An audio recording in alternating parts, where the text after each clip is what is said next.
Olá, amigos, eu sou o Edson Lustosa e estou aqui com você mais uma vez com o nosso Rondocast.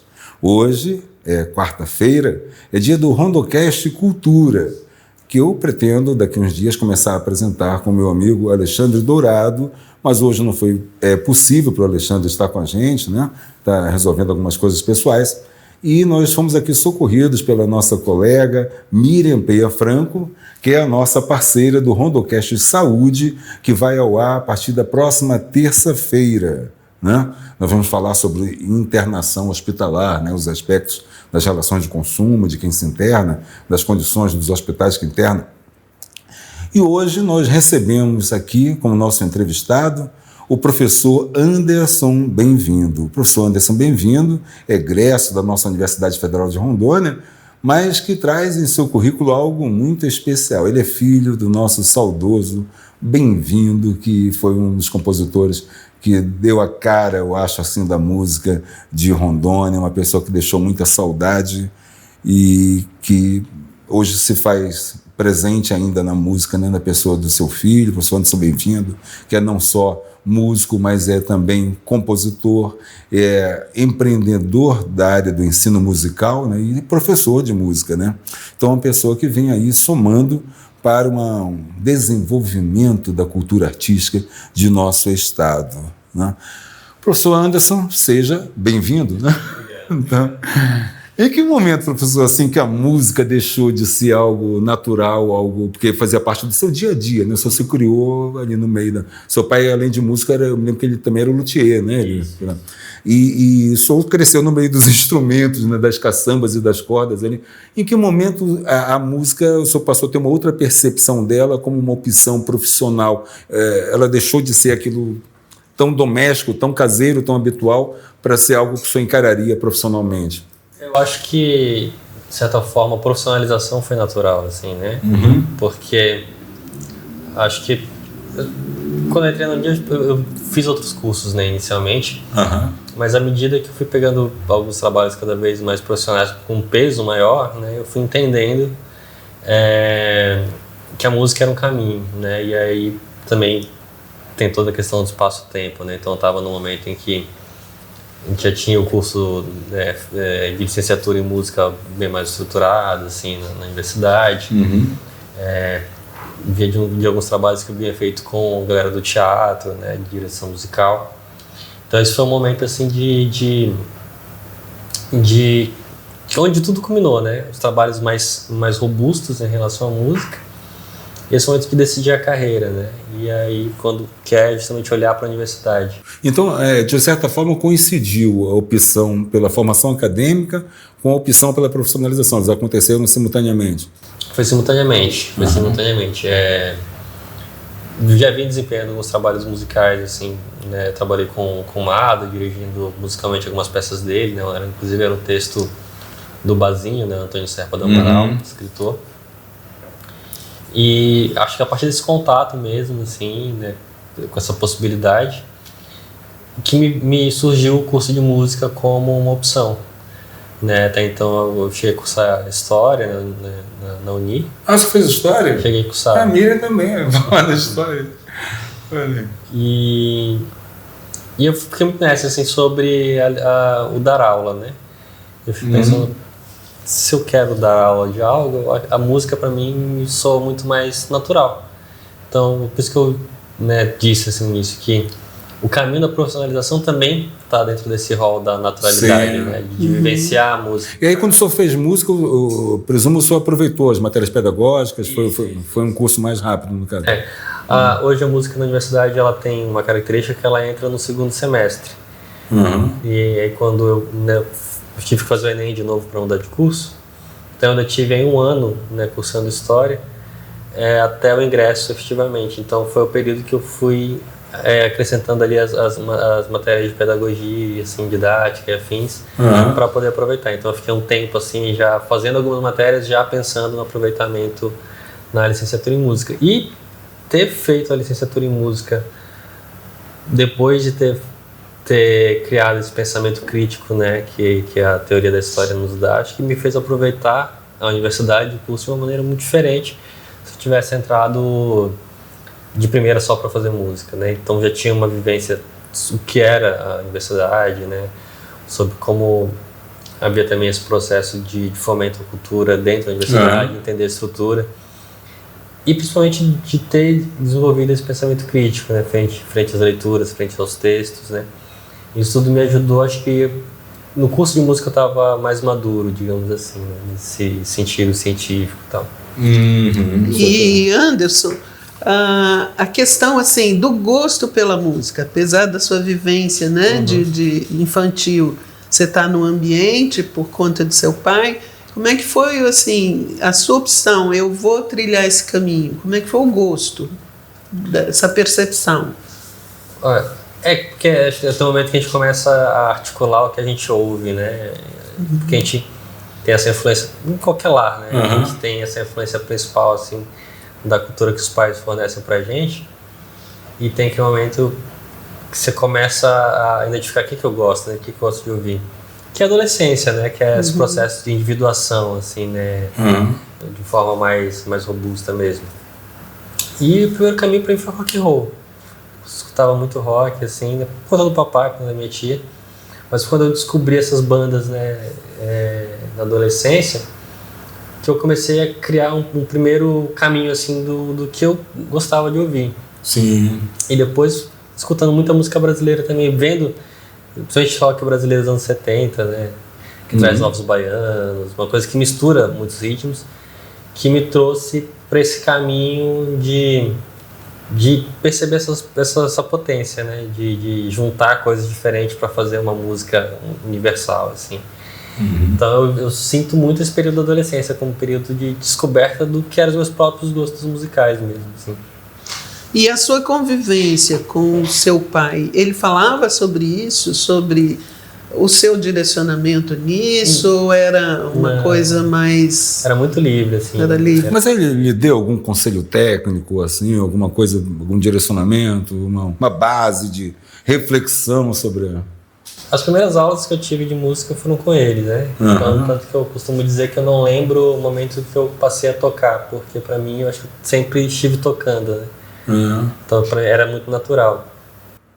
Professor, mas assim, pai e mãe, né, são duas pedras preciosas que na verdade a gente só descobre o valor depois que perde, né? Infelizmente, né? Muitas vezes a gente só descobre o verdadeiro valor. Por mais que a gente valorize, o verdadeiro a gente descobre depois, né?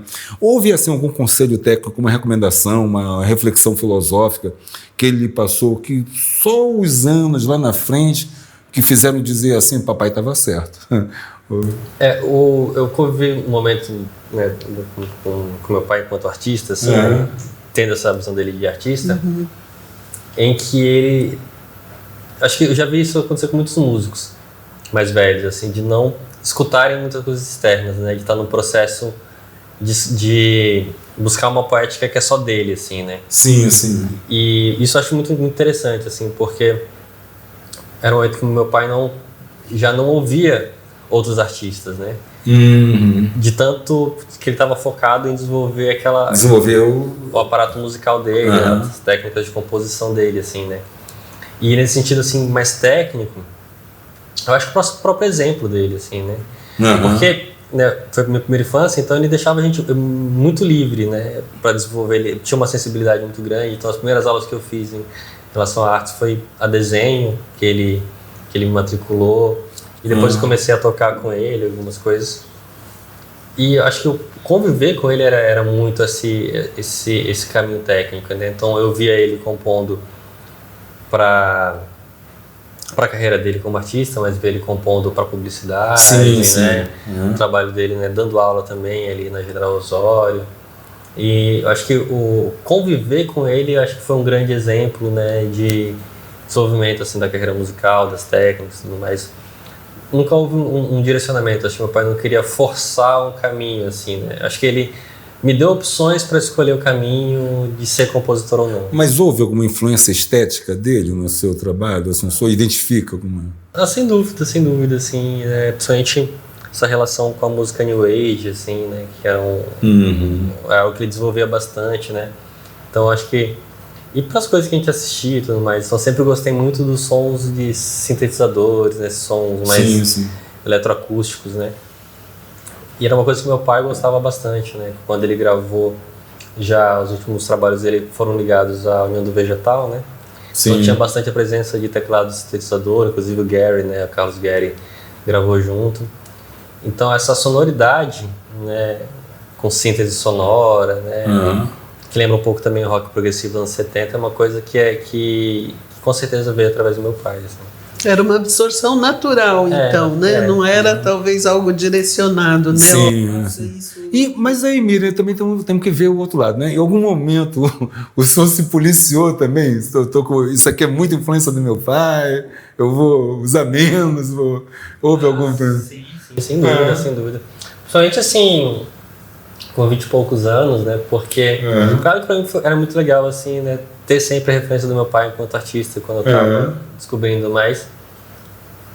Tem um momento que a gente quer, né, pelo menos que eu sentia a necessidade de desenvolver uma linguagem que fosse minha, né? Diferenciar, né? Então eu fiquei um período trabalhando isso, né, pesquisando isso. E tem coisas assim, tocando, por exemplo, né? Uma coisa que eu vejo muito nas composições do papai ele tocava violão, né? Então, vou falar de uma forma mais técnica, mas é um movimento que ele fazia com as cordas mais graves, né? Com os baixos do violão, indo de meio e meio tom. Pom, bom, dom, dom.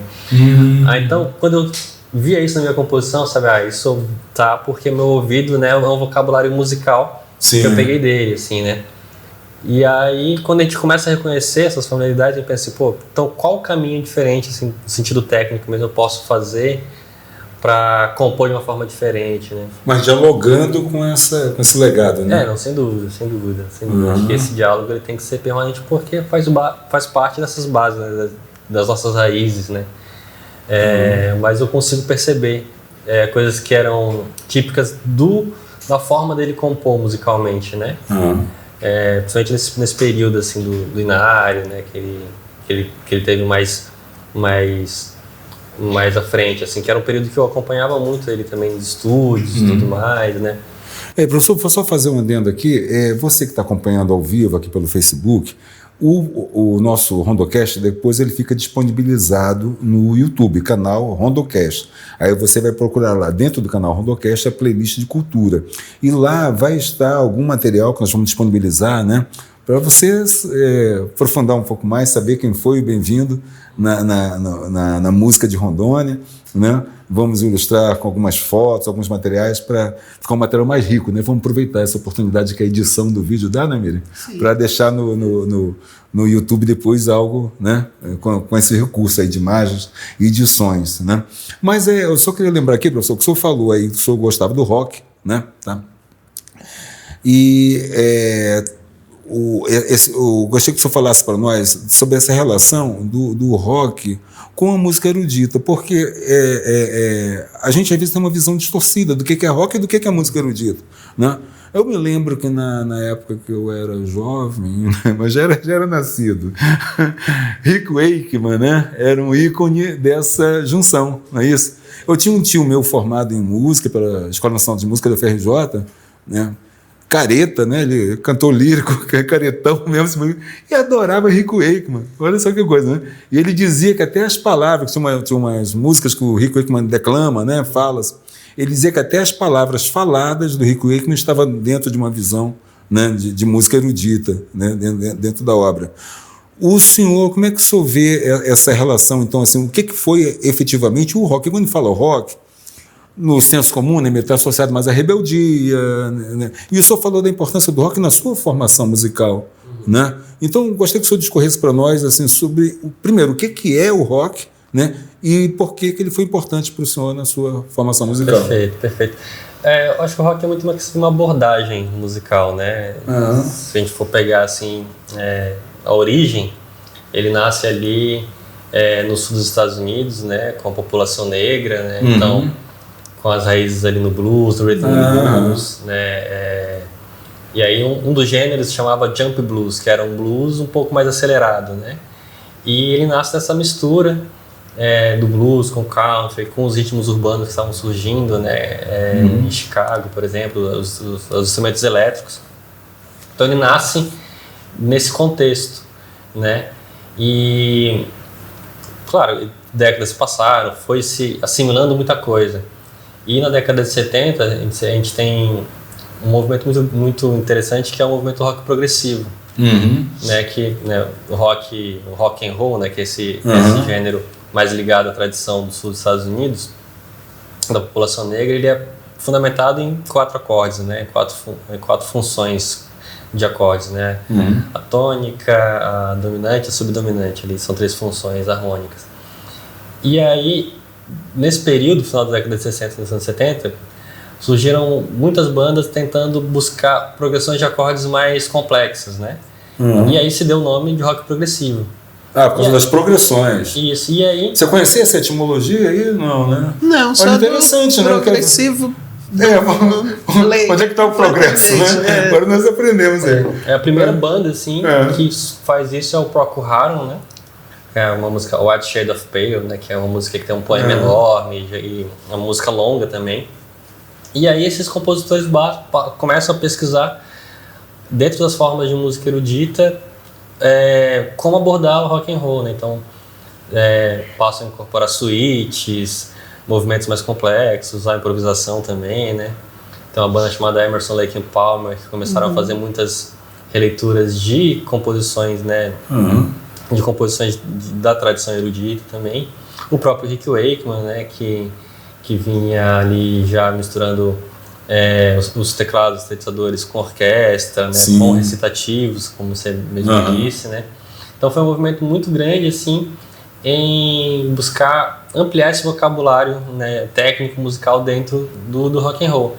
Eu acho que na minha formação, principalmente, eu acho que, né, quando você gosta muito de um gênero musical, você pesquisa muito, né, sobre o artista que você gosta. Eu acho que o rock and roll foi o que me deu isso, né, essa vontade de conhecer, de entender o que estava acontecendo com aquela música, né?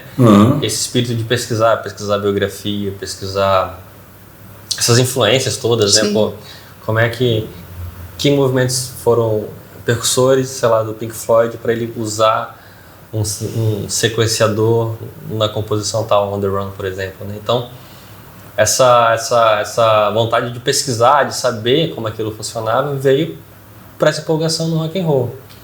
E foi abrindo o baú. Então, quanto mais fundo eu pesquisava, mais coisa eu encontrava. E a faculdade, acho que foi onde isso tudo tomou outras proporções, né? Principalmente quando eu comecei a conhecer compositores brasileiros, né, eruditos, né, que lidavam com outras formas de pensar música. Os compositores do minimalismo, né, americano também, Philip Glass, Wright, Julius Eastman. Então, dos brasileiros eruditos, quais? Eu gosto muito de Gilberto Mendes, né, que é um professor da... É atual esse? Década de 60, né? Ele tá ligado ao movimento que a gente chama de música nova, né? Rogério Duprat, o Gilberto Mendes, Damiano Cozella. Alguns desses tiveram uma influência também na música da Lida Tropicália. O Rogério Duprat, ele foi arranjador de muitos discos da Lida Tropicália, Mutantes, né? Chico Buarque, o Damiano Cozella também, que era um movimento que buscava formas de estrutura a composição que fossem brasileiras ou tivessem uma relação, uma mínima relação, né, com a tradição da música europeia. Então, Gilberto Mendes, ele trabalha muito com aspectos texturais da música. Como é que é a textura em música? Eu fiquei curioso. Parece algo tão sinestésico, né? A textura, né? Sim. Então, quando a gente fala de textura, a gente está falando de como a gente articula vozes, né? Por exemplo, a gente pensa a música sacra, né, do cantochão, ela tem uma estrutura monódica, né, uma melodia única. Aí, quanto mais vozes você vai articulando e depende dessa independência dessas vozes, que a gente tem estruturas mais complexas, né? Como se fosse cada voz uma melodia e isso tudo harmonizado, né? Isso, então, por exemplo, a polifonia seriam melodias independentes, é um tipo de textura musical. A própria canção, né, popular, assim, que geralmente é um violão e uma melodia, é uma monodia acompanhada, né? E também a gente pode, né, também falar da textura no campo no sentido de de pensar, no caso da obra do Gilberto Mendes, né? Tem uma obra que eu gosto muito que se chama Santos Football Music, que ele tenta simular ali uma transmissão de rádio de futebol, onde ele converte a plateia como se fosse uma torcida. Então, os instrumentos graves fazem ali, eles não tocam exatamente notas, mas eles flexionam, né, as cordas de uma forma como se fossem simular essas ondas de frequência de rádio, e, né, tem uma paisagem sonora, assim, como se fosse um trânsito, né? Ele tá ouvindo essa transmissão do jogo de futebol no rádio de um carro. E aí ele passa a articular essa história, né, que ele está contando para simular esses ambientes, né? Então, o Gilberto Mendes ele começa a reger a plateia como se a plateia fosse uma torcida. Inclusive, ele coloca uma charanga de futebol no meio, assim, da plateia. Então, haveria assim, uma apropriação melódica das onomatopeias? Isso, totalmente. Interessante. É muito legal, assim. E é um tipo de pensamento musical bastante contemporâneo, né? É um tipo de pensamento musical que não tem um paralelo com a música tonal europeia. Voltamos aqui com o nosso Rondocast Cultura, com a participação especial da jornalista Miriam Penha Franco, e tendo como convidado o professor Anderson. Bem-vindo. Professor, o senhor hoje é o gestor do legado, né, do seu pai, né, da memória musical, né, dele. Existe alguma obra ainda inédita, alguma coisa assim que ficou guardada e o senhor descobriu depois, mexendo lá, abrindo os baús, né? Alguma coisa que o senhor ainda planeja, talvez até finalizar uma obra inacabada? É muito comum, né, os artistas deixarem obras inacabadas, né? Tem alguma coisa nesse sentido? O papai deixou muitos textos, né? Muitos poemas, né? Então tem essa obra mais textual, assim. E muita coisa, né? Eu acho que na época não teve uma divulgação muito externa, né? Principalmente esses trabalhos, né, ligados às canções de New Age, né? Que ele desenvolveu junto quando ele estava na União do Vegetal. E para mim é interessante porque toda vez que eu busco, assim, sempre encontro amigos, né, do papai, isso é muito legal, e sempre me passam algum material novo, né? Então eu tive contato com algumas obras dele recentemente que eu nunca tinha ouvido antes, né? E acho que principalmente, assim, não que tenha uma obra inacabada, assim, mas muito da produção dele quando ele estava fora, né, do estado, né, que foi talvez um momento de maior efervescência nas composições dele, a galera ainda não conhece aqui, né? Então ele tem uma composição junto com o Tom Zé, né, que foi no disco de 70, né? Inclusive entrei em contato recentemente, ele não sabia que o pai tinha falecido, né? Uma notícia. Nos anos 80 também ele chegou a gravar um single, um compacto, na verdade, em São Paulo, né? São duas canções, uma chama Dança Menina e outra é Bye Bye Problema. Então é uma produção, principalmente por ser uma produção na época analógica, né, ainda era vinil e tudo mais, tem coisa que não está digitalizada, né, que não foi amplamente conhecida. Porque eu acho que hoje, principalmente, o que a galera mais conhece do papai são os trabalhos dele voltados à publicidade, né, as composições de jingle, assim, que ficou na memória de muita gente, né, e mesmo que não saiba que era ele o compositor, que ele estava cantando, né? Então, e é engraçado que, por exemplo, o papai compôs o jingle dos mais famosos, né? Que é da Eletrotel e da papelaria Prisma, né? E às vezes eu já me deparei com outros grupos tocando, assim, porque ficou na memória, né, do porto-velhense, né? E aí, quando eu recebo vídeo de algum artista fazendo show mesmo, e ali para brincar um pouco ali com essa memória afetivo, né, com esse consciente coletivo, né, que a gente estava falando ainda agora, de Porto Velho, né, eles tocam essas canções, né? Então, para mim é um grande presente toda vez que eu recebo isso. Pois é, como é que é para o senhor, assim, tanto interpretar, né, quanto, sobretudo, ouvir, né, uma composição do seu pai, né? Mudou muito a partida física dele? Como é que foi esse processo? Como é que está sendo esse processo? O papai, ele era muito espiritualizado, né? Então, eu acho que ele tinha uma compreensão, né, mística mesmo sobre o que é vida, sobre o que é a vida após a morte, de uma forma muito bonita. E eu sinto que ele, de alguma forma, me preparou para isso, me preparou para como lidar com isso, assim, né? Claro que deve ter aspectos aí inconscientes, né, da perda que, né, afetam inerentemente, mas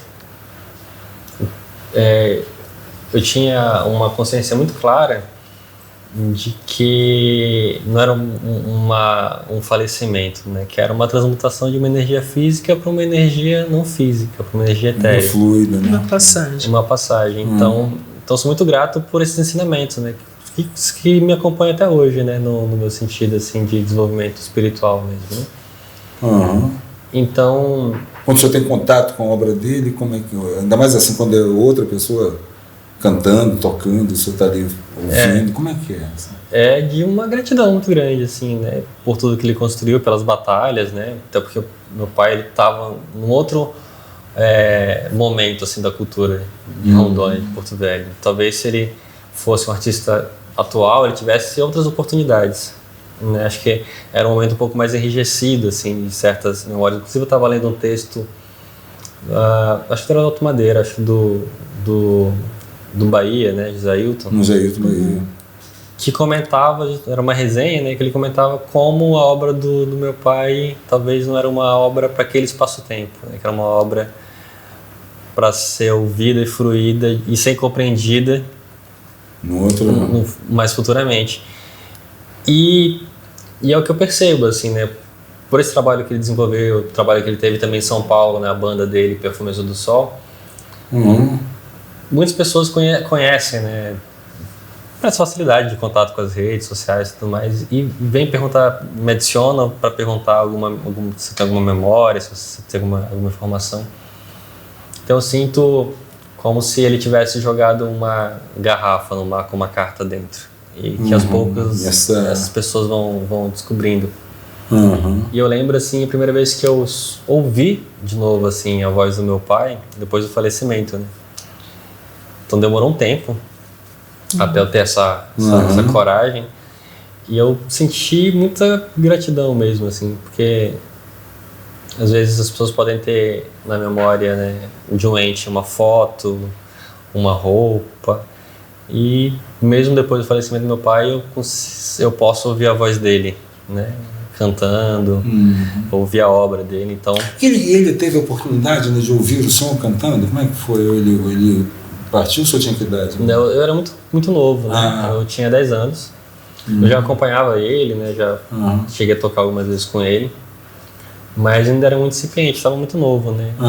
Então, pelo menos fisicamente, ele não me viu tocar, né? Mas... E hoje, se eu fosse apresentar para ele um trabalho seu, qual seria essa obra? Eu acho que Igapós, acho que é um trabalho que eu tenho muito orgulho, porque tem uma pesquisa musical, né, que eu iniciei na época da faculdade, e de alguma forma reflete também esse ambiente sonoro musical que ele proporcionava, né? Sim. De contato, né, com o nosso ambiente amazônico aqui em Rondônia, né? Então o papai tinha um contato com a natureza que era muito forte, né? Então era parceiro dele nessas aventuras também. Até eu lembro que quando eu entrei em estúdio pela primeira vez, eu tinha essa sensação de familiaridade, de já conhecer aquilo, né? Justamente porque eu acompanhava ele, né, nas gravações ali no Estação do Som, né, com o Sérgio Mello, entrevistas também, né? Então acho que tudo isso criou esse ambiente de muita naturalidade, né, com o fazer musical. E eu acho que Igapós tem um pouco disso tudo, né, da cosmovisão, né, que ele me ensinou, né, que ele me passou pela convivência, né, pelos ensinamentos, de compreender alguns dentro dessa visão dos aspectos da vida física, da vida espiritual, e também porque Igapós tem um processo de pesquisa que é muito extenso, né? E aí quando eu vou compor alguma coisa nesse sentido, eu demoro um tempo de elaboração longo, né, até eu ficar satisfeito mesmo, né? Então é um trabalho que me traz esse orgulho exatamente por isso, né? Acho que eu demorei uns 2 anos para finalizar ela, né? Como tá, assim, até começar a apresentar. E eu acho que esse é um trabalho que gostaria de apresentar pro meu pai, assim. É o neto que o senhor apresentaria? Então, eu gostaria de fazer aí uma intervenção nessa questão que a gente estava falando, do histórico, né, do Bem-vindo, porque quando eu li alguma coisa a respeito sobre você, que você ia fazer aquele trabalho em Paris, e que foi que eu me deparei que o Bem-vindo tinha sido parceiro do Tom Zé, né? E que eu li que existe um disco que é cultuado, é um disco selecionado. Joia rara. É joia rara, né? E porque, assim, eu conheci o Bem-vindo, aqui só para fazer um resgate, em 93. E esse trabalho dele com Tom Zé tinha sido em 73, quer dizer, 20 anos antes. E das conversas da gente, ele não colocava isso, quer dizer, nós não sabemos, né, a vida e a obra do Bem-vindo. E como a gente está falando, fizemos história, etc., quer dizer, é um espaço aí aberto para um resgate da obra dele também, né? Do papel que ele teve. Porque como eu conheci Bem-vindo, ele escrevia sobre a música das esferas no Alto Madeira. Já era essa questão de uma pegada espiritual, esotérica do som, que me levou assim, a minha curiosidade. Né? Aí eu digo, poxa, esse ato que existia desses 20 anos antes, que ele havia passado por São Paulo, havia gravado com Tom Zé, etc. E aqui em Rondônia a gente não conhecia, porque ele não reverberava isso. Né? Talvez pela a humildade dele, né? Ele não colocava isso à frente. Né? Mas que isso é um espaço que pode ser resgatado. Né? Eu acho assim, Miriam, que o Bem-vindo é uma pessoa que passava para a gente, que está ali mais próxima, né, numa convivência, que ele estava assim, sempre tão em busca que o que ele já tinha alcançado parece que não tinha muito significado para ele. Daí essa humildade, não era garboso. Porque depois é que ele focava mesmo no que tinha a buscar ainda, né? Era muito interessante. E a minha curiosidade na época foi para essa questão da espiritualidade, né? Como assim essa música das esferas, né? Que era uma música que vinha por outros canais, né? Que não assim, né? Uma melodia. Eu não sei explicar no sentido lato, né? Mas que aquilo me tocou de uma forma e que através do seu material que eu fui descobrir, né? Que a gente tem potencial para ir resgatar isso, né? Não só na música, mas na história. Quem foi, né? Esse artista que passou por aqui, deixou um legado, tá aí o filho levando, né? Uma obra diferenciada, mas que tem um histórico também, né? Sim. Seria esse o comentário. Essa própria, era o nome da coluna dele? Era essa música? Não. Eu não lembro o nome da coluna dele. Na coluna ele abordava sobre essa música diferenciada, essa música que ele chamava de música. Sim, é interessante, porque essa metáfora, né, da música das esferas, ela deriva de uma compreensão de que a harmonia das esferas, no universo, ou seja, os planetas, as asteroides, né, que não se chocam, que navegam no espaço, sempre em harmonia, ela é análoga à harmonia musical, né? Então, daí a expressão, né, a música das esferas, né, as esferas celestes, né? Então essa dimensão maior, né, é que me impressionava, porque ele conseguia transitar dessa dimensão maior, esotérica, né, para a dimensão do jingle. Objetivo. Que é uma coisa objetiva, eu tenho que vender um produto, eu tenho que... Tá entendendo? Então, se fosse em canto, a gente falaria da tessitura, né? Então, no caso aí, né, não estou falando de composição, não de canto, mas essa capacidade dele, né, de ir de uma percepção mais essencial e até esotérica da música para uma percepção objetiva. Eu tenho que, né, usar a música aqui de uma forma instrumental, no sentido de ser um instrumento, né? Instrumental para atingir um objetivo, né? Ali de impulsionar um produto. Inclusive, né, aquela que a gente falou aqui da Eletro Hotel, né, que foi o mais icônico, acho, de todos os jingles dele, né? Pelo menos ficou mais na lembrança, né, do popular. Mas o senhor tinha uma participação especial no comercial da Eletrotel, não, no comercial da Prisma. Eu queria que o senhor falasse sobre essa sua participação especial. Assim, eu acompanhei meu pai em muitas gravações, né? E às vezes ele precisava de alguma voz infantil, né, para certos comerciais. Então, quem estava disponível ali geralmente era eu, meu irmão, né, o Peterson também. Então a gente emprestou nossas vozes para alguns comerciais, né. No da Prisma eu não tenho exatamente essa lembrança clara, mas eu lembro muito de um comercial que ele compôs, um jogo que ele compôs pro Irmãos Gonçalves, né, uma voz de uma criança, né, falando Irmãos Gonçalves. Então eu lembro do dia que eu gravei isso no Sérgio Mello. Era um estúdio que ficava na Pedro Machado, na época, inclusive. E eu não era criança, não entendia muito bem o que estava acontecendo ali, mas eu lembro que em algum momento eu estava ali na sala de captação para gravar minha voz, né? Sim. É legal, né? Porque acho que é isso, né? Criar essa naturalidade com um ambiente que é musical, que é muito distinto. Muito bacana, né, professor? Bom, professor, estou lhe chamando aqui de professor direto, né, porque eu conheci o senhor já como professor, né? E vamos falar um pouco do ensino, né, da música, né? Porque além de compositor, além de intérprete, né, o senhor tem uma atuação no ensino, o senhor já tinha uma formação pedagógica anterior à música, que foi na História, né? Que o senhor é licenciado, né, em História, né? Então o senhor já tinha essa pegada pedagógica, né? E como é que o senhor despertou assim para o ensino? Foi na formação de História? O senhor se interessou pela História e lá o senhor teve esse plus da formação pedagógica ou o senhor já tinha um chamamento para a área pedagógica também? Como é que foi isso? Quando eu entrei em História eu queria trabalhar com pesquisa, na verdade, né? Queria ser bacharel, né? Isso. E aí teve um período em que as licenciaturas e o bacharelado estavam se formando em cursos diferentes. E não tinha formado turma para o bacharelado, né, na universidade. Então, para eu continuar a História, eu tinha que migrar para a licenciatura. Sim. E aí, nesse momento, foi que eu pensei licenciatura, né? Por licenciatura, eu acho que a música me completava muito mais.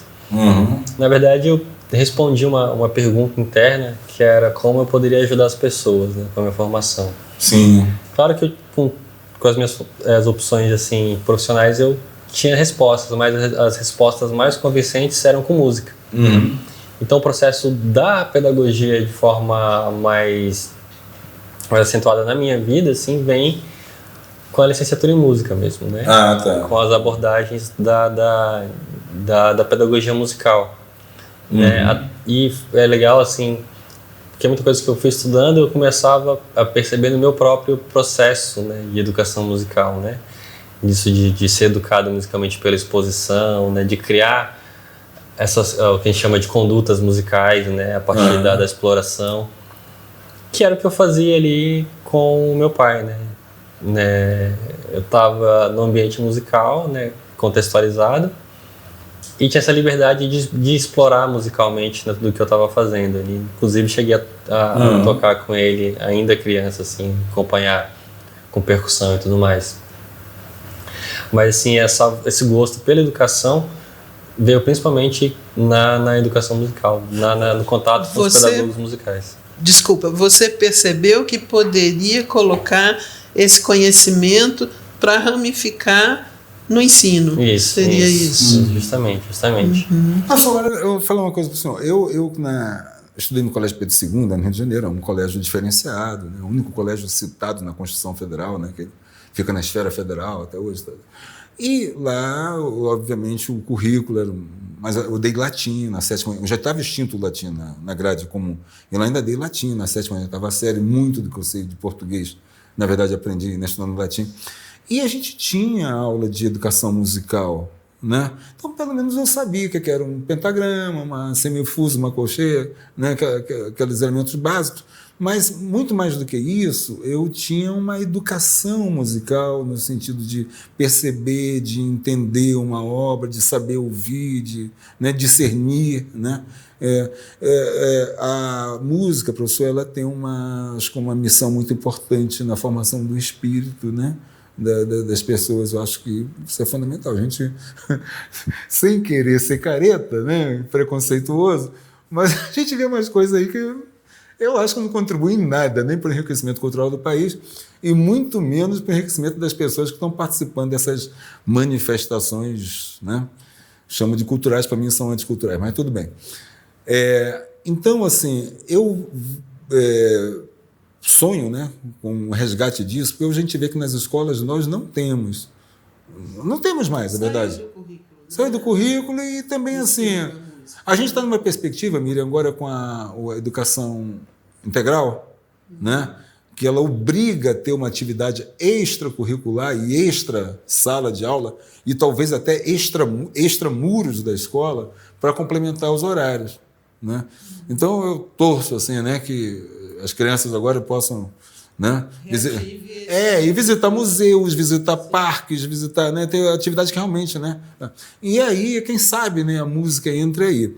Por outro lado, professor, eu vi no YouTube, né, uma oficina de musicalização muito interessante, porque era assim, quando você fala em dar aula de música, aí o pessoal mais aí da tecnocracia aí já vem querendo um orçamento, um planejamento, quanto é que custa um piano, quanto é que custa não sei o quê, e a resposta no final é que é inviável, né? Num estado com 400 escolas, né? Então, você imagina, você adquirir 400 pianos, 400, né? Mas às vezes isso pode estar sendo construído exatamente essa argumentação para justificar a não implantação. E eu vi uma oficina que era muito interessante, que era com o que tinha ali. Então a criança vai aprender ritmo batendo com lápis no caderno, né? Vai aprender timbres batendo na mesa, no caderno, entendeu? E eu achei aquilo fantástico, né? Porque assim, não é o ideal, mas é o ideal do que se pode fazer. Tem, né? Acho que durante muito tempo assim, a ideia das belas artes, né, foi muito influente em compreender o que é o fazer artístico, né?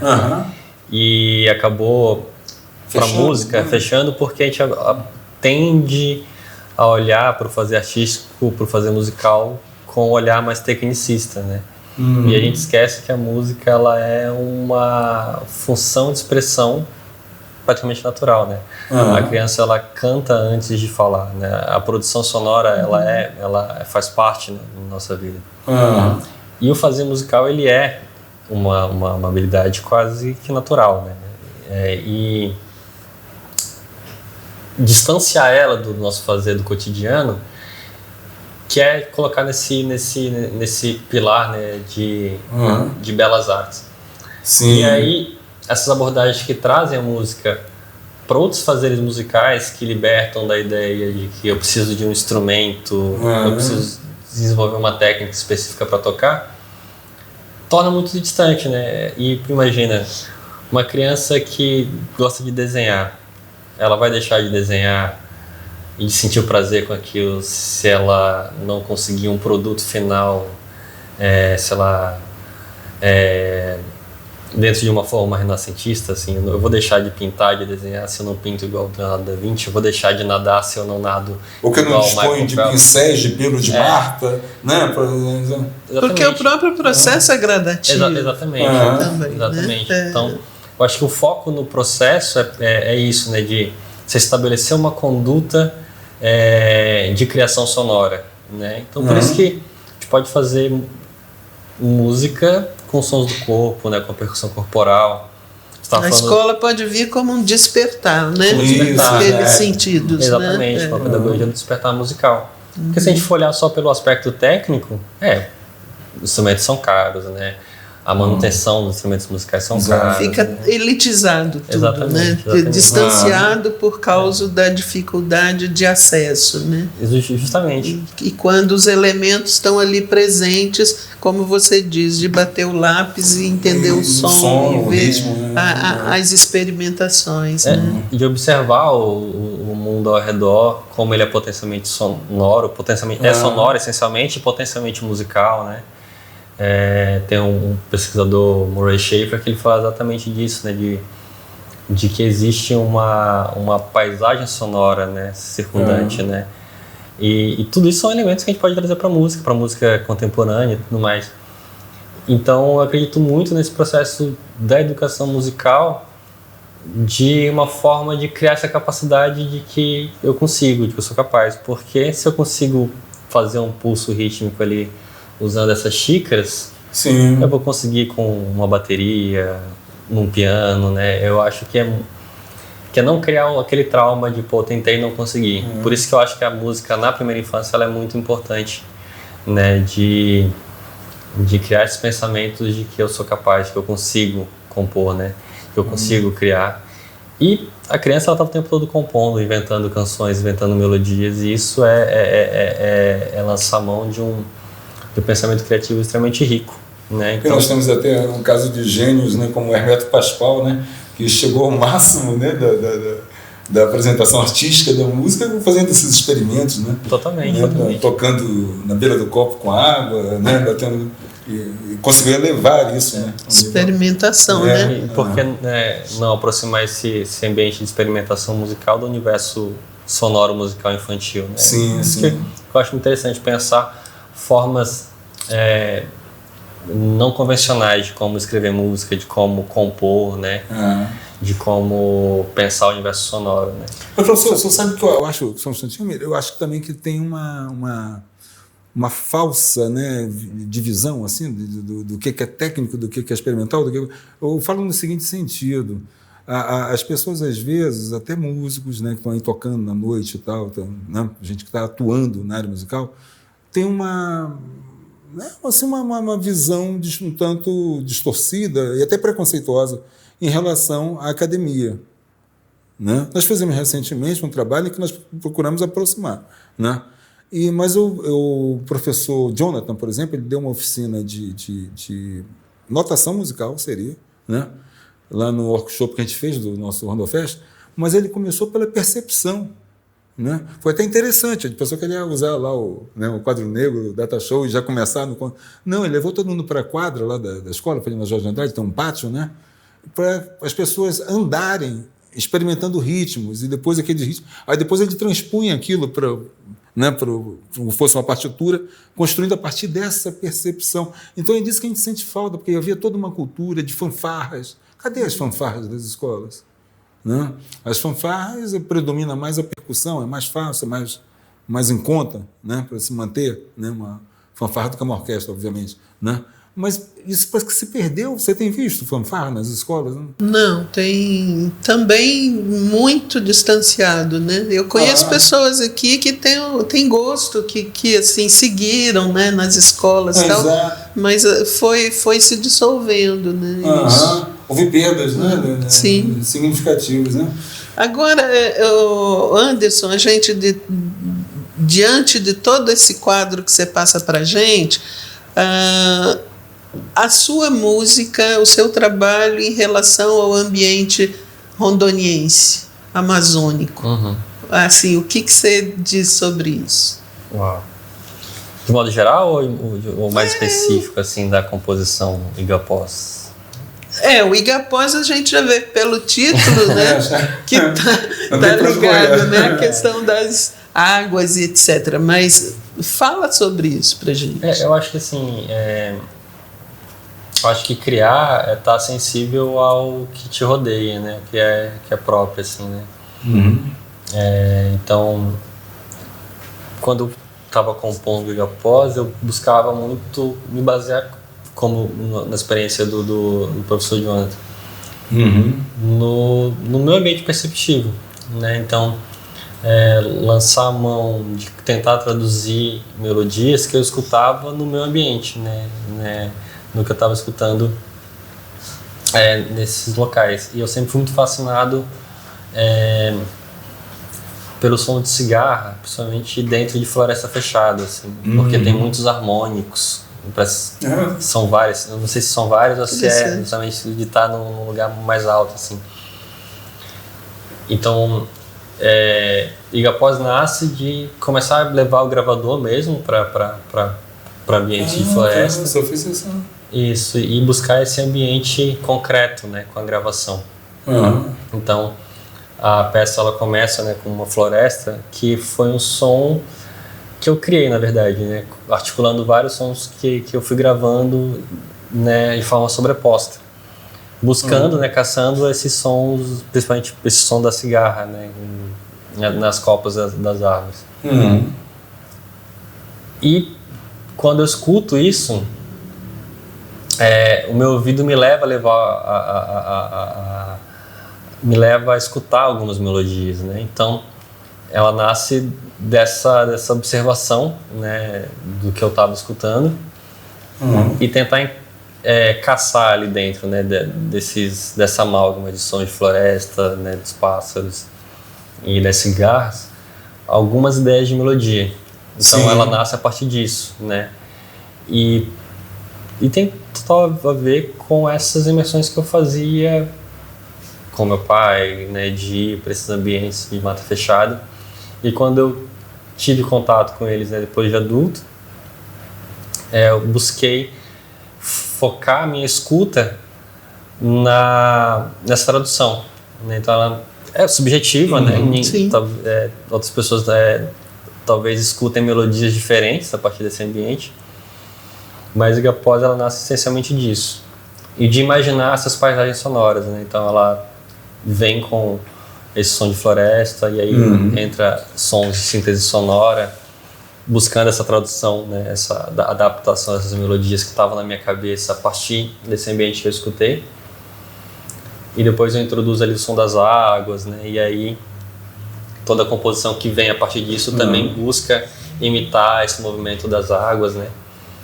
E acho que é isso, acho que é uma tradução, uma externalização de um ouvido que é subjetivo, que ele é de uma escuta muito interna, né? Para mim foi quase um processo meditativo focado no meu ambiente, no ambiente sonoro amazônico mesmo, né? E como é isso? Igapós é uma peça. Isso. Uma peça que foi gravada. E, por exemplo, para você apresentar Igapós sem ser a gravação, como é que você faria? Não teria a gente leva parte da gravação. Recentemente, né, o senhor participou, né, do projeto Sol Nascente, né, lá no Espaço Alternativo, né, levando a música erudita lá para o Espaço Alternativo, né? O que isso representou para o senhor? Porque uma coisa é apresentar num teatro. As pessoas foram ao teatro para ouvir, para ver aquilo que está no palco, né? Quando você vai para um espaço público, né, onde tem pessoas passando, né? E a gente percebeu naquela experiência lá, para o seu projeto Sol Nascente, pessoas que estavam passando ali no aeroporto, ouvindo, né, transitando, e que paravam o carro, né? Houve momentos até de engarrafamentozinho assim, e pessoas paravam curiosas, né? O que está acontecendo ali, né? Como é que é para o senhor, como artista, ali, experimentar esse contato com pessoas que não foram ali para ouvir o senhor, mas que quando ouviram, pararam, né, e ficaram. Como é que é isso? Não, perfeito. Vou fazer um link com a pergunta da Miriam, porque acho que tem tudo a ver, assim. Ela perguntou na questão procedimental, né? Sim. A ideia de música acusmática, né, de você levar alguns materiais gravados para performance. Então, existe uma base que eu gravei previamente, mas existe uma notação musical, né, escrita, onde a gente executa ao vivo. Então, por exemplo... Faz incursões em cima do gravado. Isso, exatamente. Então, a gente usa a tecnologia a favor, assim, até para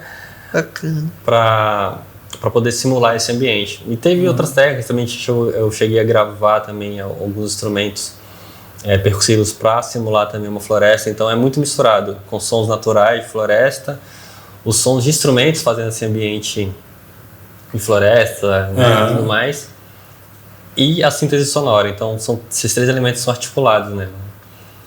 E até pensando, né, nessa questão procedimental, e aí entrando na pergunta do Edson, eu confesso que durante um período eu entrei em crise em relação à composição, porque eu achava que ela era muito nichada, inacessível, né, que ela era muito fruto de uma pesquisa acadêmica, né, em composição, e que seria difícil para as pessoas absorverem.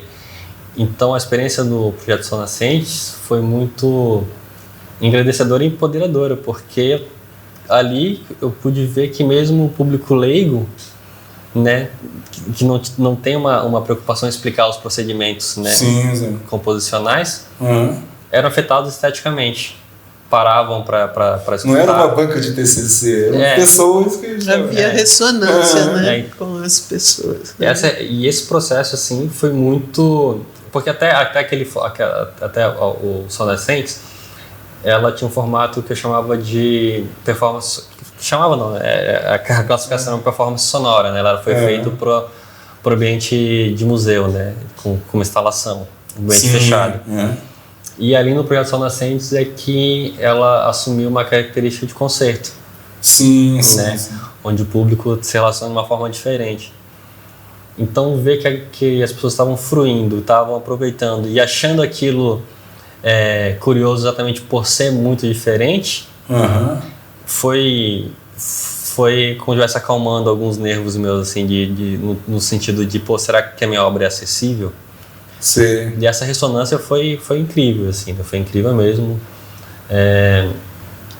de perceber que essa poética que eu estava desenvolvendo, ela poderia se comunicar e ressoar, né, em outras pessoas. Era muito possível, né? Era muito possível, né? Tanto que agora, né, uma coisa muito legal que tem acontecido durante esse processo é que a minha irmã, né, Clarice, bem-vindo, ela é gestora, né, da Casa de Cultura Ivan Marrocos, e ela é professora de dança, bailarina, e ela tem coreografado, né, o concerto como um todo. E a gente já tem uma data de estreia, a gente vai estrear com o grupo, né, os músicos ao vivo e com o corpo de balé no dia 18 de março, no Palácio das Artes, né? Então, e ter essa reverberação também na dança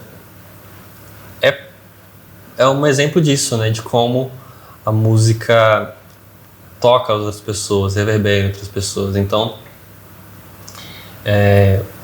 na experiência do Sol Nascente, né, do projeto Sol Nascente, foi a primeira vez que eu tive essa clareza, né, de me distanciar da música enquanto compositor e ver as pessoas aproveitando, parando, né? Eu lembro que teve um dado momento assim que várias cadeiras estavam repletas, estavam ocupadas assim na frente do palco, e ver que as pessoas paravam para entender o que estava acontecendo, né? Pô, de onde estava vindo esse som de mata, esse som dos rios, e deixarem ser afetados, né? Isso eu acho muito bacana, assim. E, professor, além do Sol Nascente, o senhor teve também uma participação com a gente, né, no Festival Rondônia de Música, o Rondofest, né? O senhor estava na categoria composição, né? O seu quesito, não lembro, acho que era harmonia? Não, era... Não, era o professor Alexandre. Eu não lembro agora. Acho que é isso, né? A relação entre letra e música, não é isso? E ali no festival, no Rondofest, o senhor atuou como avaliador, né? Então, como é que é essa experiência? Ficar do outro lado, né? Porque até então só vinha sendo avaliado, né? O Igapó foi um trabalho de conclusão, né? De curso, avaliado lá pela banca e tal.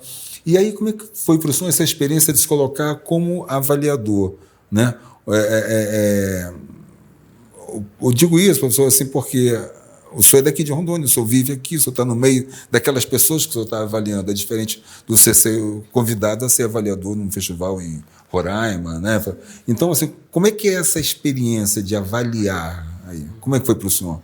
Foi muito enriquecedor, assim, né? Ali eu me ative a questões técnicas, né? Eu analisava a melodia e a relação dela com a letra, né? E pensando em termos de como se constrói uma melodia, como se constrói um discurso melódico. Eu lembro que teve uma candidata, né?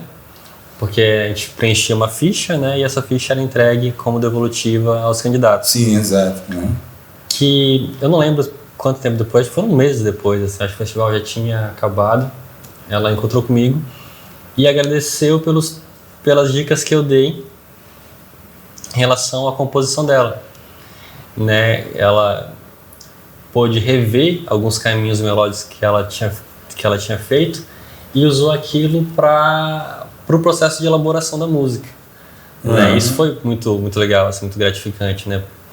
A gente não tava ali no aspecto julgador, apenas julgador, né? Você estava ali contribuindo para Vamos fazer um nivelamento aqui, professor, rapidamente, né? Falando o que foi o Rondofest, né? Que às vezes a gente está...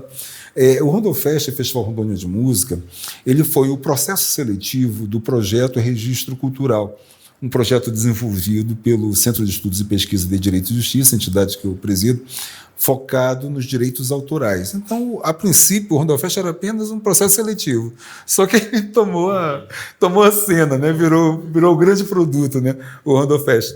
E aí nós tivemos uma banca de examinadores, todos da Universidade Federal de Rondônia, egressos, né, ou professores do quadro, e também a participação de duas musicistas, três, na verdade, com a Lívia, né, que substituiu o senhor numa oportunidade.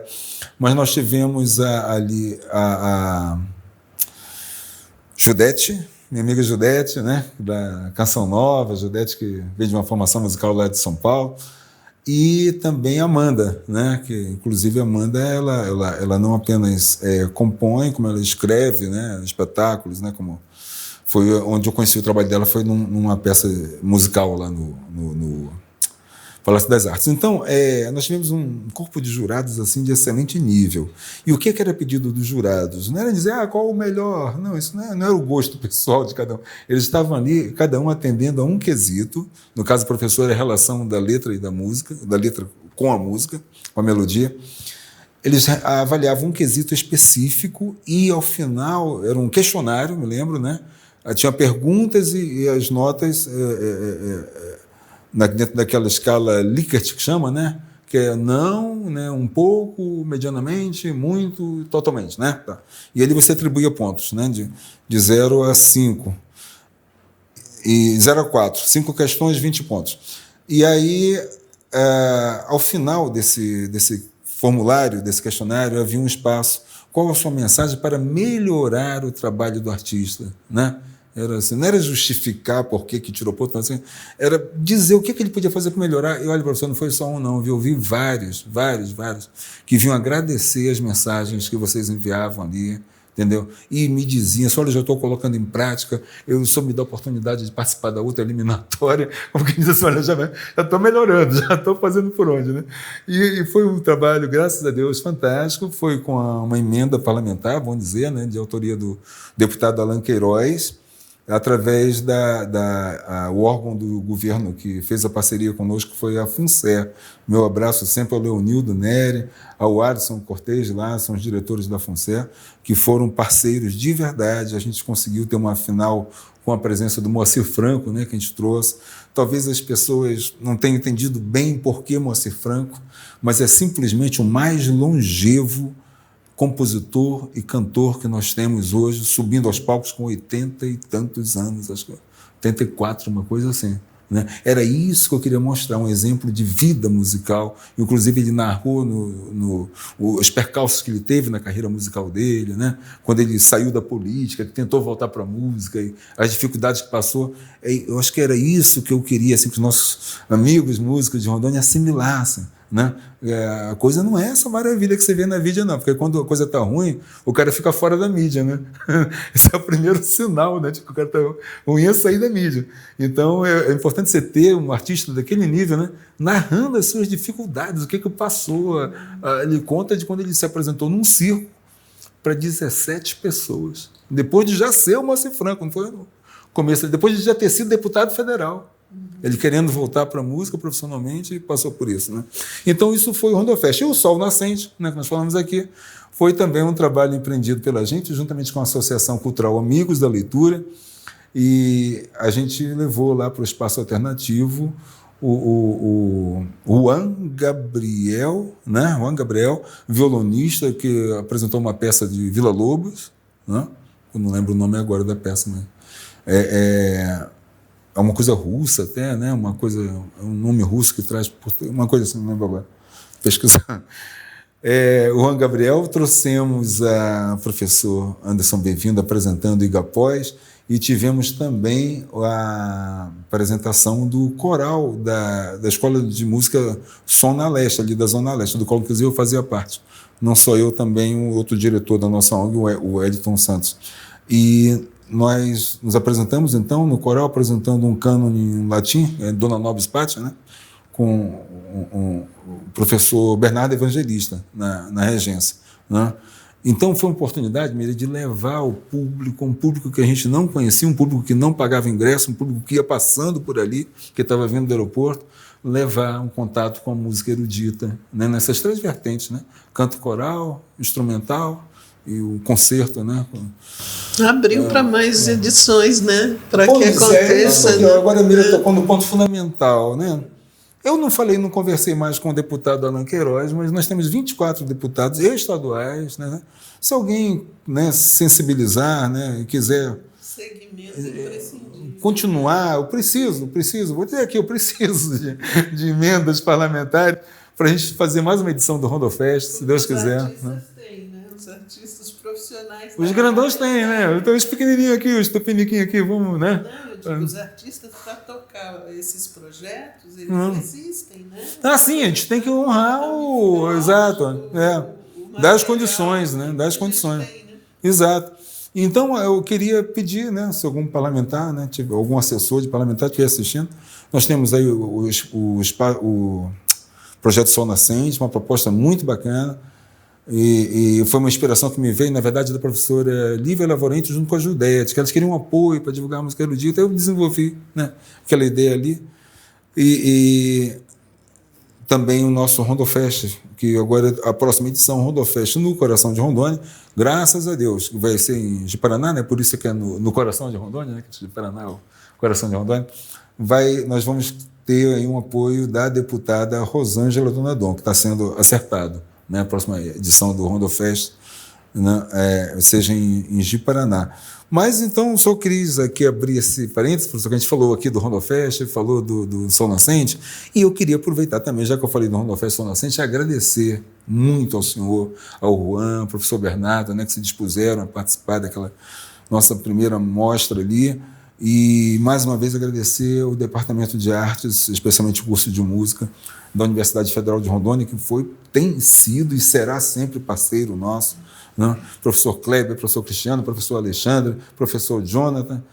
Esses dias nós tivemos uma oficina de técnica vocal com uma formanda também agora, né? Está se formando lá a Clara Santos, né? Ministrou uma oficina de técnica vocal. E eu acho que é isso, né? A nossa universidade, ela está aí, falta a sociedade usar mais a universidade, que ela está sempre disposta. Toda vez que eu pedi alguma coisa do Departamento de Arte da Uni, sempre, né, atenderam, né?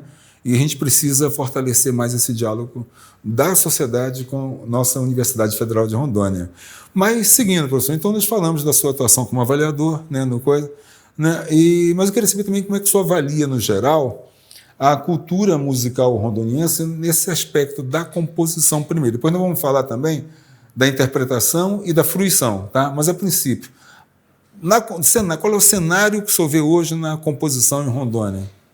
Rondônia, ela sempre foi um berço de muitos músicos, né? Há muito tempo, né? Desde a época que não haviam registros, né?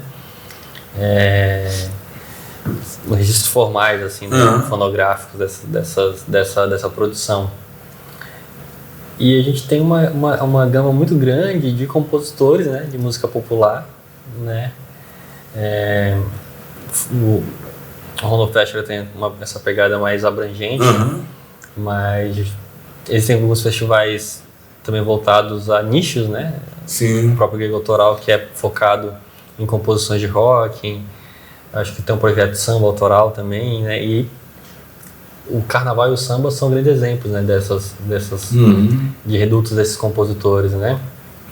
Compositores como o Mávio Melo, o Bainha, né?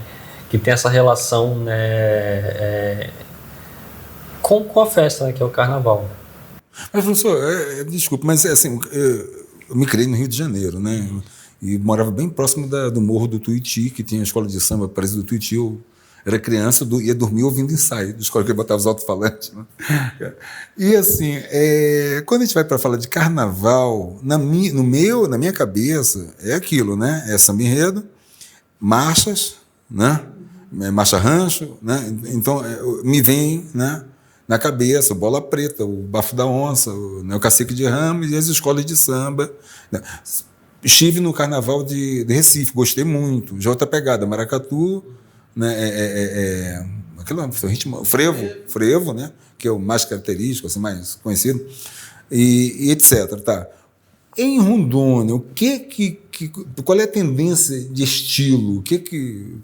Porque assim, eu não gosto daquele carnaval de música. Como é que chama? Axé music aí. Mas não é pelo axé music, não. Aquela coisa eletrônica repetida, entendeu? Você troca só o refrão e a melodia é a mesma. Né? Aquilo eu acho até um tanto cansativo. Eu não aguento ficar muito tempo ouvindo aquele tipo de coisa. Né? Você chega lá no Recife, por exemplo, Marco Zero, né? Aquele encontro de várias manifestações culturais que eles fazem no Marco Zero, que eles têm uns polos, né? O polo do Maracatu, o polo do Mangue Beach, e depois reúne tudo né? E você vê assim, o próprio espírito das pessoas, né? Aqueles blocos de carnaval com senhoras, né? Todas usando aqueles vestidos com adorno, e o orgulho deles é dizer que o bloco foi fundado em 1913, né? Que é toda uma cultura carnavalesca. Né? Então, a produção musical local ela é feita dentro dessa cultura carnavalesca para atender esses elementos folclóricos. Né? Não é uma coisa do que está na onda, do que está na moda e vou fazer também. É nesse sentido que eu falo, como é que o senhor vê a produção do que está sendo feito aqui em carnaval? Uhum. Então, eu vejo assim, Porto Velho, de modo geral, assim, acho que tem até a ver com o processo histórico, né, de colonização, né, eu estava conversando com o poeta Binho e ele usava muito essa analogia da Babel, né? Povos de muitos idiomas, muitas línguas diferentes. Sim. E traduzindo musicalmente, eu vejo isso em Porto Velho, né? Porque a gente tem tendências para muitos campos. É difícil mapear e falar de algo genuinamente ou se identifique com uma identidade local em essência. Porque eu acho que Porto Velho, a composição de porto-velhenses, ela se perpassa por muitas influências, né? Então, você tem nichos ali voltados ali, né, pro samba de raiz, os nichos voltados para composição de massa mesmo, música de massa. Né? A evolução da toada. A evolução da toada e tudo mais. Exato. É o que eu vejo muito nesse caldeirão, assim. É muita coisa diferente que acontece aqui. Né? A gente tem um artista para tudo quanto é nicho, né? Pois é, professor, mas vamos fazer uma analogia. Vamos dizer que seja uma feijoada, né? Mas na feijoada, a calabresa tem gosto de calabresa. Ela não pode ter gosto de salsicha, né? Não é isso? O tocinho tem sabor de tocinho, não né? De gordura de boi, entendeu? Então isso que eu falo, assim, tudo bem, nós não temos assim um traço característico, né? Tão definido, tão fechado, né? Pelo contrário, somos abertos a essas manifestações todas que derivam da migração para cá, né? E é uma pena que não tenhamos uma representação cultural musical dos antilhanos, né? Os barbadianos, os granadinos, né? Não tem essa presença assim na nossa cultura musical, né? Seria interessante se tivesse, né? Mas pelo menos os nordestinos, né? Certo? E aí que eu pergunto, essa coisa, tudo bem, é multiforme, né? Mas ela tem autenticidade em si. Não vou dizer que ela seja autêntica de Rondônia, porque nós somos esse caldeirão, realmente, né? Mas em si, essas obras traduzem. Se eu escutar aqui um samba, né? Nós tivemos agora no Rondofest, foi classificado Beto César, né? Aí você escuta aquele de Beto César, você jura que você está num samba de quintal lá no Rio de Janeiro, né? Assim, então, assim, a obra em si tem uma autenticidade, tem uma qualidade, né? Como é que o senhor vê isso daí? Eu acho que a gente percebe isso pela característica temática, né? A gente usa... É como se a gente usasse um vocabulário que a gente aprendeu para escrever um texto. Então, a gente acaba usando nossas referências musicais para abordar a temática local, a temática da região, a temática regional. Então, a minha subjetividade, né, enquanto compositor, de ter escutado Rick Wakeman, Pink Floyd, me faz ir por um caminho de trazer a temática regional pela minha ótica, né, que é pela contemporaneidade, né? Sim. E é um artista que vem de um berço, né, do samba, que vem do berço exclusivamente do rock and roll, por exemplo, ele vai tender a analisar, né, ou a falar, abordar a temática regional por esse vocabulário. Sei, né? sei.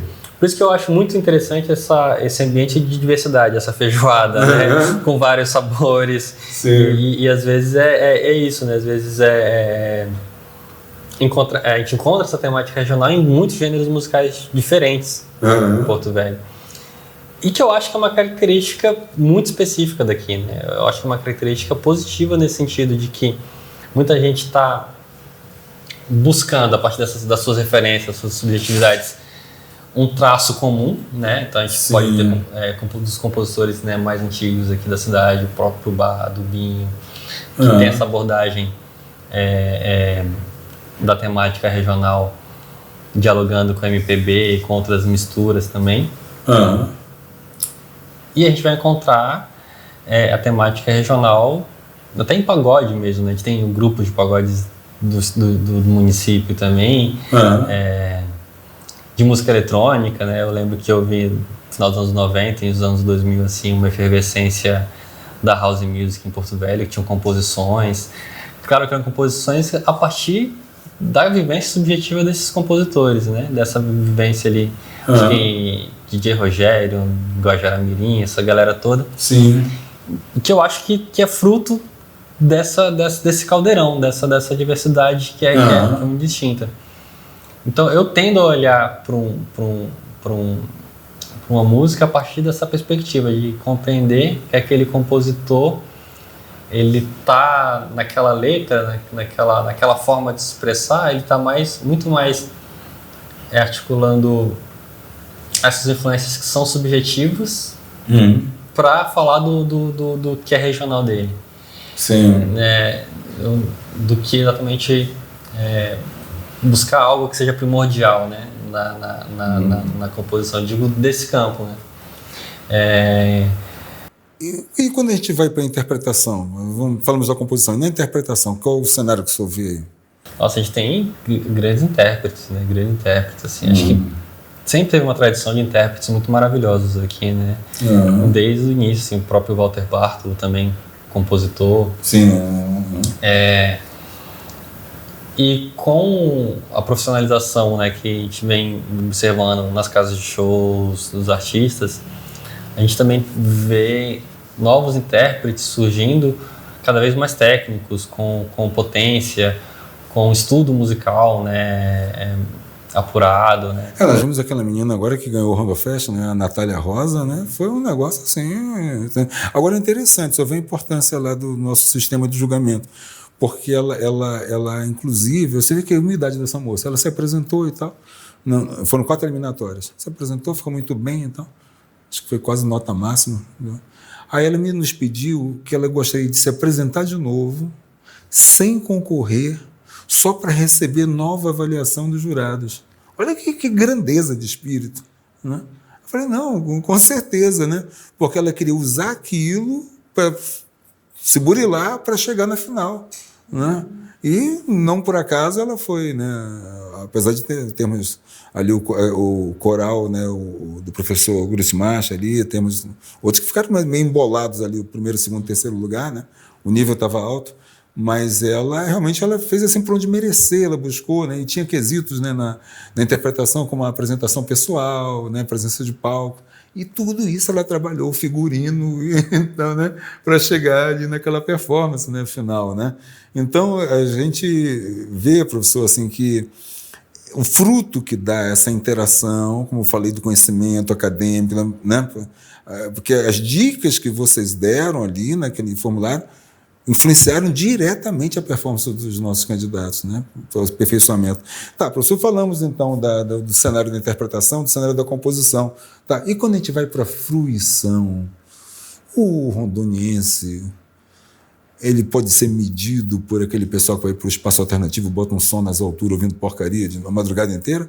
Ou nós temos aí também ambientes, mercados, né? Pessoas que sabem apreciar a boa música? Como é que o senhor vê? Nesse aspecto da fruição, quando eu recebi a pauta, eu fiquei lembrando muito de uma entrevista do Ariano Suassuna, que ele falava algo, se você oferece osso, né, pro povo, eles se acostumam a comer osso, mas se você oferece filé, eles vão se acostumar a comer filé, né? E eu acho que às vezes a questão é justamente essa, de oportunizar os espaços de acesso mesmo, né? Que é uma ofertas, que né? é uma proposta, se oferece, por exemplo, né? Justamente, que é uma proposta, por exemplo, do Sol Nascente. Sim, exatamente. Mas você sabe que eu me esperei? Uma vez me mostraram no jornal o Arthur Moreira Lima tocando piano na favela, né? Tocando o repertório erudito, né? E aquele pessoal da favela todo ali. É o som que absorve, né? Aí todo mundo ali e tal, pá. Aí quando terminou aquilo ali, entrevistaram ele, aí ele falou uma coisa que eu nunca esqueci e me inspirou para o Projeto Sol Nascente. Ele falou: as pessoas dizem que o povo não gosta de música erudita. O povo gosta sim, ele não tem acesso. Né? Que é em cima disso que o senhor está falando. Né? E eu acredito que isso, acho que a fruição, ela é muito moldada por isso, assim, por até onde chega, né? Até quem chega, né? Aquele produto cultural. E levar isso para lugares, para espaços públicos, onde as pessoas que talvez nunca tenham experienciado isso, sim, você está oportunizando até uma mudança de visão de mundo, né? De acreditar que outros caminhos são possíveis, né? E quem sabe até a flora ali, né? Justamente. Novas músicas, não? Justamente. Então, eu vejo o espaço da fruição, né, no aspecto musical, né, porto-velhense nesse sentido. Né? A gente, como artista, ainda tem uma dificuldade em uma comunicação massiva, né, em acessar para além de certas bolhas. Né? E o que leva a isso é o fomento. Né? A gente não tem uma indústria robusta ainda no estado de Rondônia, né? Uma indústria fonográfica com mercado de distribuição, com fomento de composições autorais, né? À noite você vai para escutar as músicas do momento, né? Não existe uma tradição de se escutar as músicas que são compostas aqui, até por estar no processo, né, de profissionalização que é ainda inicial, né, em comparação com outros centros. E vem aquela questão também que você fala do fomento, né, que está sendo ampliado com os projetos de... E o projeto Registro Cultural, você tocou no ponto fundamental, a premiação, teve uma premiação pecuniária para o primeiro lugar, de R$7 mil para o melhor compositor, melhor intérprete. Mas foram 8 premiados, em cada categoria, 16 premiações, com fonograma, partitura para registro, no caso da composição, para fazer, não é para baixar em plataforma, não, gente. Para fazer o registro na Escola Nacional de Música, no setor de registro autoral, conforme a lei determina. Inclusive, a diretora Thaís Nascimento participou do nosso workshop, né, com a palestra sobre isso, o registro autoral. Então, dentro dessa visão de inserir, consolidar a presença e apoiar a permanência, né, dos nossos músicos nesse cenário profissional. Né? Então, foi videoclipe, fonograma, partitura, no caso, né, Nino? Então, assim, eu acho que é preciso, né, a gente, como a Miriam está falando, fazer mais, né, professor? Né? Só que eu tenho meus limites também, né? Mas eu estou sempre disposto a fazer mais, eu acho que a gente tem que fazer alguma coisa para melhorar. Uma outra questão, Edson, que eu também estava abordando quando a gente começou a conversar com o Anderson, é que, assim, existe uma lacuna hoje também na imprensa, né? Na questão cultural. Não existe um segmento da cultura sendo potencializado na mídia, na imprensa. Isso aí eu acho que está muito diretamente relacionado, então, né, professor? Existe mais produtos como esse que a gente está falando do Anderson, riquíssimo, mas que o acesso, a mídia não acessa totalmente esse segmento. Exatamente. Mas eu vejo, Miriam, uma relação direta, e você acadêmica também de jornalismo, né? Uma relação direta com essa substituição do jornalismo impresso pelo jornalismo volátil, vou chamar assim. Né? Porque no jornalismo impresso, gente, tinha uma coisa fantástica. Você tinha as editorias, né? De polícia, de esporte, de cultura e variedades e tal, não sei o quê. E cada editoria tinha uma página. E você tinha que encher essa página todo dia. né? No segundo caderno, que era os domingos, né? Tinha que falar de cultura, de arte, de variedades, né?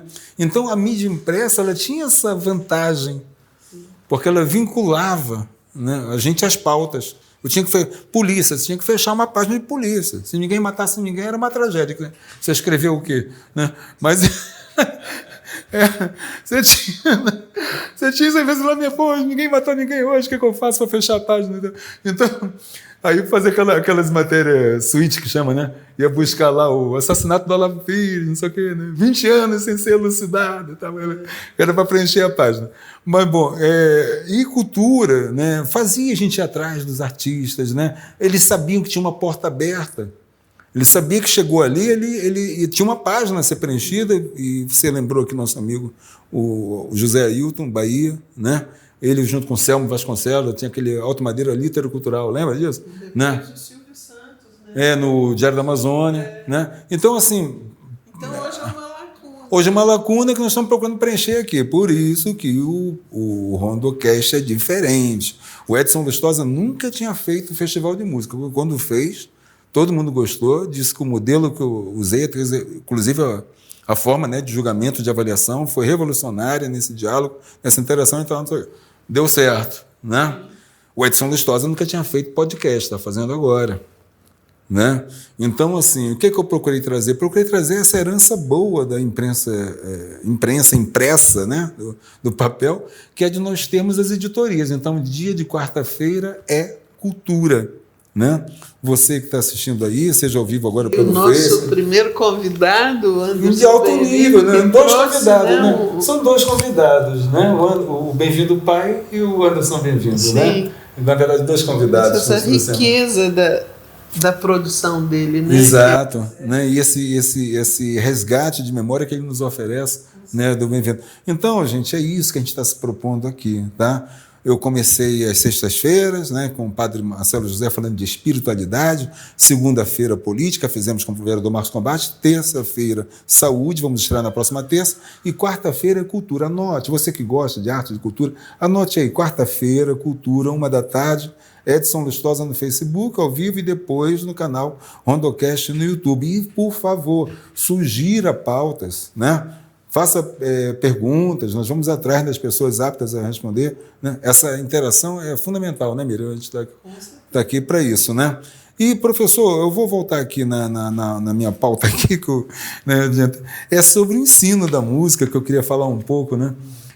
Porque o senhor não é apenas professor, o senhor é empreendedor também, não é isso, da educação musical? O senhor, com a escola, é uma franquia, School of Rock? Como é que é? A School of Rock, né, ela foi trazida aqui para Porto Velho pelo Leonardo Brito, né, que ele é médico e guitarrista, né, e desde 2020 eu, né, tô ao lado dele, fazendo a coordenação, a direção musical, né, e a escola, né, a franquia de modo geral tem essa pegada de fomentar a profissionalização, né, do profissional de música, do professor, né, e eu acho que hoje, né, pensar em empreender em música acaba que é um caminho principal, né, porque a gente não tem uma janela de concursos para a educação musical, né, na educação básica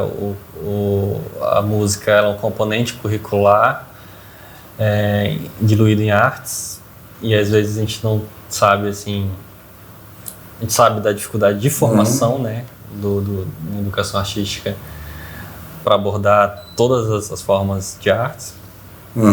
Então, dar aula, né, saber lidar com os editais, com esses mecanismos de fomento, fazem parte do universo do empreender em música hoje em Rondônia, que a gente não tem uma indústria musical, até hoje a indústria principal hoje que a gente pode exemplificar é o do mercadológico da noite mesmo, de tocar em bailes e afins.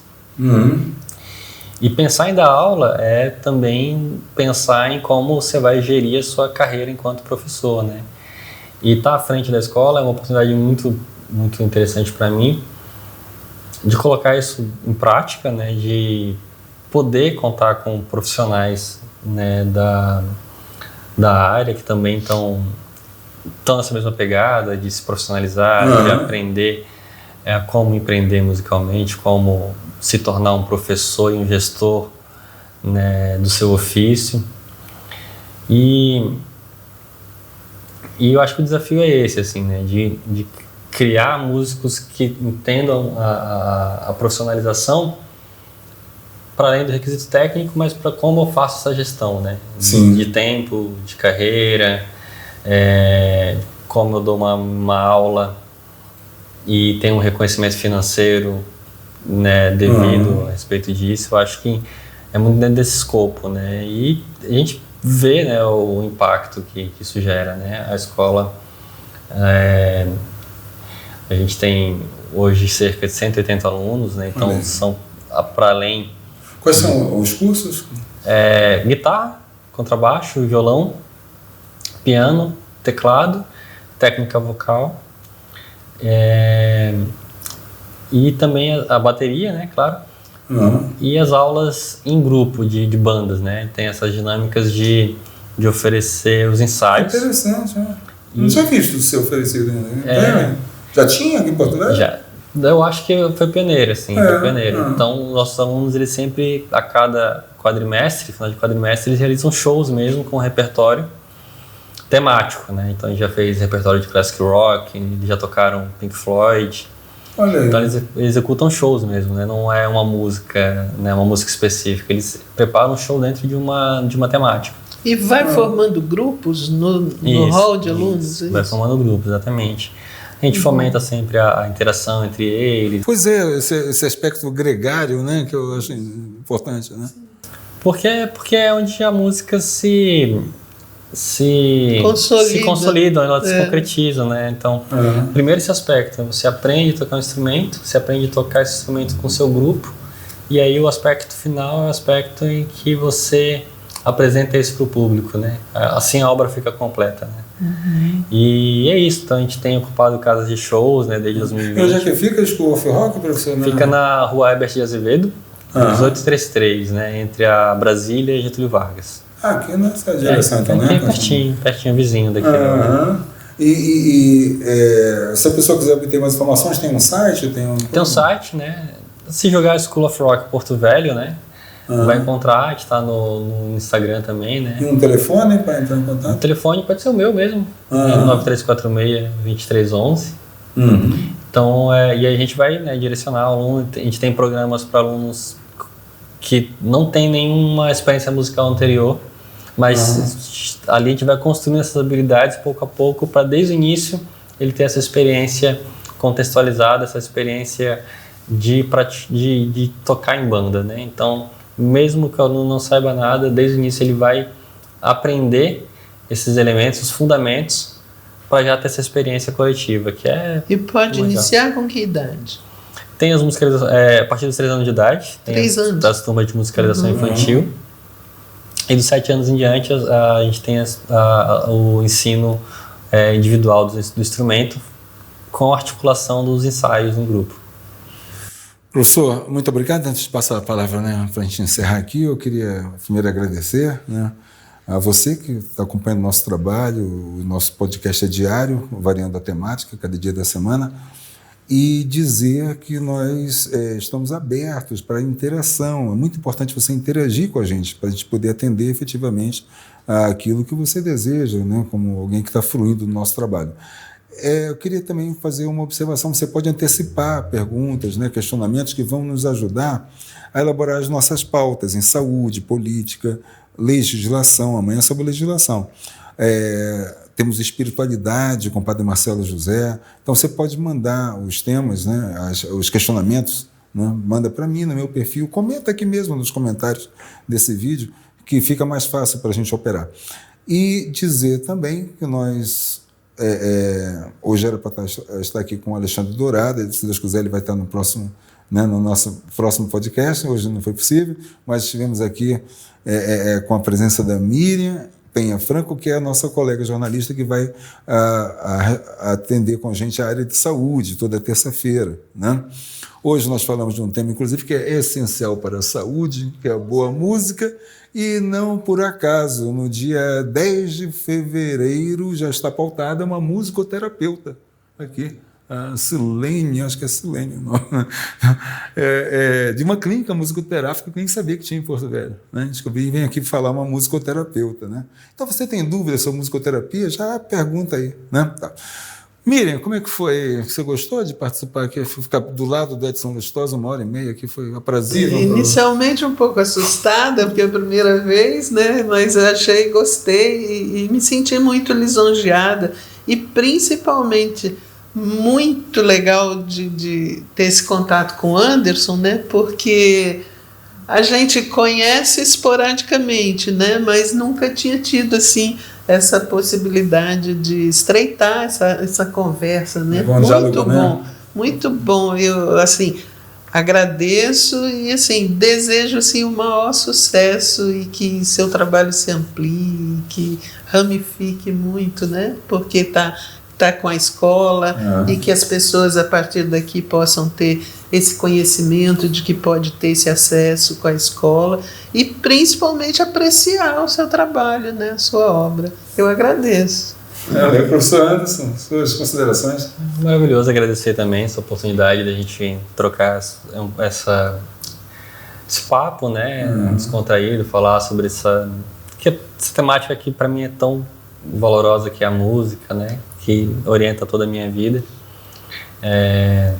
Fico feliz, né, de estar sempre aqui falando também, trazendo a memória do meu pai à luz, né, para as novas gerações que não conheceram a obra dele, que não conheceram o trabalho, até, né, esse resgate, né, como a gente vinha falando. E poder conversar um pouco mais também com a Miriam, né, sou muito amigo do Ícaro, na época que ele foi técnico do curso de música também, né, quando eu estudava na Uni. E agradecer o convite, Edson, né? Acho que também valorizar esses espaços, né, que você tem criado, né, desde o Rondon Fest, o Sol Nascente, agora o podcast, como uma forma, né, de manter, né, a nossa produção cultural em pauta. Eu acho que é importantíssimo, né? Eu acho que os espaços de acesso são múltiplos, né? Não é só o teatro, não é só a apresentação, né? Mas também de falar sobre, né, de poder escrever sobre, de poder estar com a música, com a cultura como um tema que como faz parte das nossas vidas, é um tema que vale a pena ser discutido frequentemente, diariamente, né? E é isso, agradecer o espaço, agradecer o convite, lembrar que no dia 18 de março, Igapós estreia com o corpo de balé, né, coreografado por Clarice Bem-vinda, minha irmã.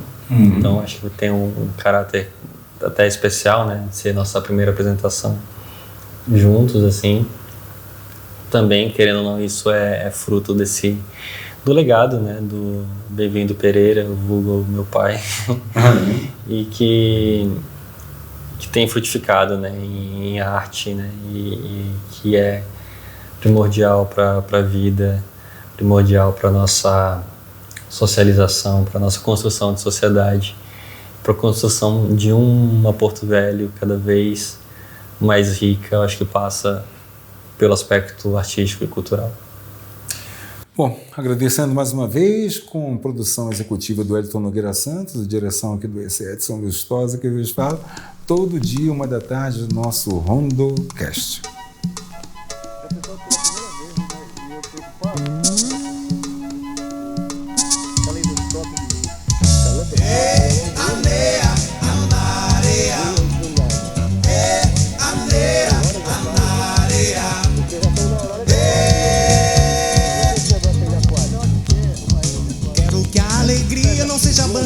Mas seja ouvida ao suar primeiro. Conto com o que der e vier. Sempre foi assim, busco toda a vida. Quero que isso se torne uma necessidade. Eu venho sacode de felicidade.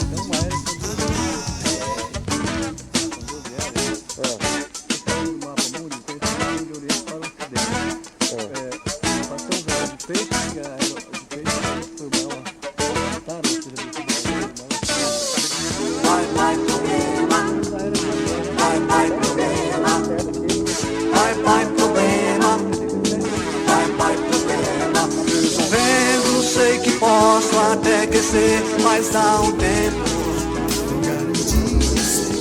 Vai proporcionar telecomunicações, um universo em suas mãos, atendimento perfeito, qualidade acima de tudo. Eu sou mais Eletrotel, eu sou cliente Eletrotel, eu e Eletrotel somos amigos. Eu sou mais Eletrotel, eu sou cliente Eletrotel, eu e a Eletrotel somos amigos.